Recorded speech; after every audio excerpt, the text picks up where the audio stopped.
বাংলাদেশের দলের গতিময় পেসার নাহিদ রানা বলের গতির সাথে দ্রুত গতিতে দৌড়াতেও পারেন। জাতীয় স্টেডিয়ামে ফিটনেস পরীক্ষায় সবার আগে পৌঁছে যান এই তরুণ ক্রিকেটার। নির্ধারিত সময়ের 1 মিনিট আগে পৌঁছে যান নাহিদ রানা। প্রথম ধাপের দৌড়ে প্রথম স্থান অর্জন করেন বাংলাদেশের তরুণ গতিময় পেসার নাহিদ। এমনকি নাহিদ যখন দৌড়াচ্ছিলেন সবাইকে ছাড়িয়ে তখন অনেক এগিয়েছিলেন। নাহিদের ধারের কাছেও যেন কেউ ছিল না। নাহিদের দৌড় দেখে সেখানে থাকা সতীর্থরাও করতালি দেন। তরুণ ডানহাতি এই পেসার 1600 মিটার 5 মিনিট 31 সেকেন্ডে দৌড় সম্পূর্ণ করেন। এমনকি প্রথম ধাপের দৌড়ে দ্বিতীয় হয়েছেন মেহেদী হাসান মিরাজ এবং তৃতীয় হয়েছেন মুশফিকুর রহিম। জাতীয় স্টেডিয়ামে দ্বিতীয় ধাপের দৌড়ে প্রথম স্থান অর্জন করেন আরেক পেসার তানজিম সাকিব।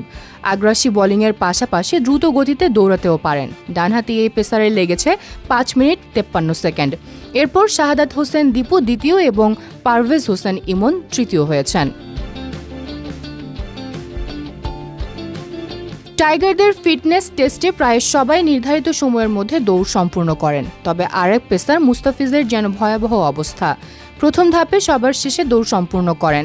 নির্ধারিত 6 মিনিট 40 সেকেন্ডের বদলে মুস্তাফিজের লেগেছে 7 মিনিট 25 সেকেন্ড। বোঝাই যাচ্ছে এই পেসারের ফিটনেস নিয়ে এখনও অনেক কাজ করতে হবে।